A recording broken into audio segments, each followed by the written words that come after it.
Of course, in coaching, probably one of the most positive times is when we won that game out in Kentucky State. Mm-hmm. And We'll talk about just briefly about that. So Coach was sick. Kentucky State was what? Here's what happened, Doug. It goes back, you can't just say that day, because I coached 10 years in Ohio, and I studied the game, Mm-hmm. went to clinics, talked to coaches. Mm-hmm.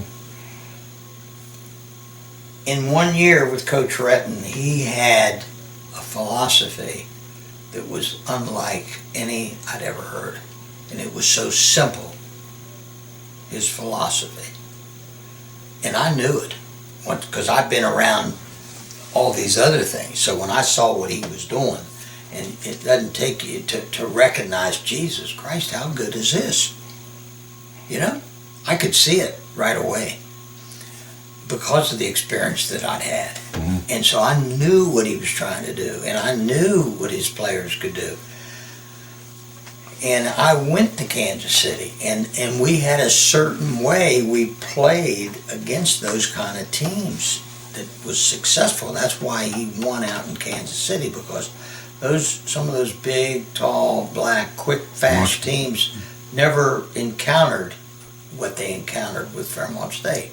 Okay, so I knew how we did, and I wasn't worried in the least. I'm sure Coach Retton wasn't worried when we knew we were going out there to play them. Okay, well, it just so happened that he got that sinus infection, and on Wednesday or Thursday, I'd go, because he was in the hospital a week. Monday, Tuesday, it was right the first of the year that we played them on Sunday the 9th, and we had Morris Harvey scheduled on Saturday the 8th. And so when we got that game late, we called, and Morris Harvey agreed to allow us to play that game on Friday, because it was impossible for us to take that game, you know, and leave and go there and play. And so we played him on Friday, Morris Harvey, which was an important game because that was a league game, and they were tough back then. And so on Wednesday or Thursday, he said the doctor told him there was no way that he would allow him to make that trip because of his strength. And that game, Morris Harvey was home? Home. He said, I'll let you coach that game. Because he was about ready to let him get out. This was like Wednesday. He said, I'm going to let you out of the hospital Thursday. You can go home and then stay at home and rest. I'll let you can coach Friday since it's here, but you're definitely not going to travel. Saturday we would travel and play Sunday, you know. So when he told me that on Wednesday, I called, I forget the guy's, it was Kenny Anderson from Eau Claire. Kentucky State played in a tournament up there, and I think Eau Claire beat them. And I called him and told him that they were coming. He said, I know you guys play. See, we got invited to that tournament too, but we didn't go because of our schedule. But anyway, he said, Mike, they're ripe. They're not playing well. I think they're arguing and fighting, whatever. And I said, well, how about their lineup? They lost Elmore Smith, but they had a 7-foot freshman. His name was Hampton. I'll never forget that. And he said, they press all over the floor. You know what they do. They press you from the word go. And they run and shoot. You know how they can do, but, they don't play real strong half-court defense. So you got to get through that press. And so he gave me their lineup, their names and their heights, and who they were. Of course, we knew most of them except that freshman. I'm glad that I knew that. So I'm thinking my own self.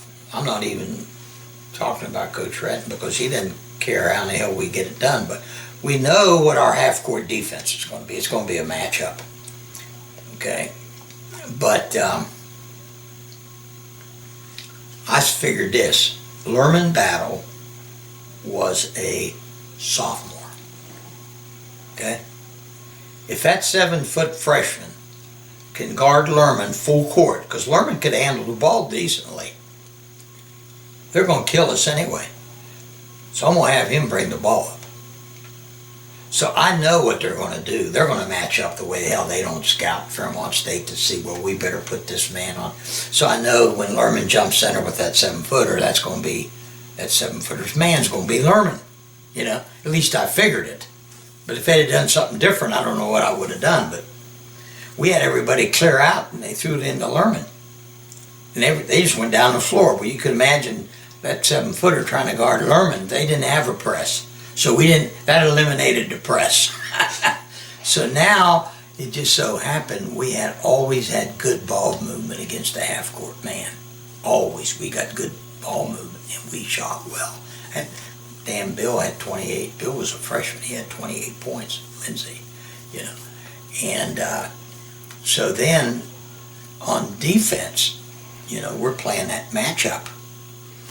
And, but it got so damn easy the first 7, 8, 9 minutes that because when they pressed us, okay, after Lerman got it down and threw it, then we start moving, and then we beat the press, because he usually got around that guy if he tried to, and then we'd create 2-on-1. Well, then it got so easy that we took some hurried shots that we shouldn't have taken. We should have kicked it back out and started over, and they ran off 10 or 12 points before I could even get, you know. And so we called timeout, and I said, hey, you know, the game plan that we had, okay, even if we use it, we could get our ass kicked. We know that. I told you that before the game. However, this is our only chance. If you play like you did the last 4 minutes, they're going to beat us 40. They had us like 11 or 12. Already, just like that. Already, in the first half. Like that. Yeah, this is okay. We let them 3, 4, 5, then up to 6, up to 7. We had a 6, 7, 8 point lead, and it was about 10-minute mark is when this happened. This is when it's happened, and when I called timeout, they rested Travis Grant. They didn't put him back in. They had him out, sitting out. They took him out during the timeout. That was another good reason we called. That was a good thing that happened when we called time. I said, we got to go back out. We're not going to pick up that 12 points in one play. So would you believe we went into halftime with a 7-point lead? We only picked up the 12. Wow. Yeah, 7-point lead, the whole second half. Because the guys learned, we can't do that. We can't play that way. Beat the press, and then let's get some ball movement, and then we'll get a good shot. They never got within 7 until the end of the game, and they were really, the officials they knocked the hell out of, they locked Lerman on his back, and they called a foul, and there's only 40 seconds to go, and we're leading by 2 only. Wow. And I put Brad in. He made both foul shots, right? I put Brad in. That's the only sub. That's the only sub we made the whole game. That was the only sub. We played 5 guys the whole game. That's what we did. But Brad made both those fouls, and of course they got the ball anyway. Let's put it this way: when they missed and we got the ball and went down, and there was no clock back then, and I don't know what they called, but maybe we scored.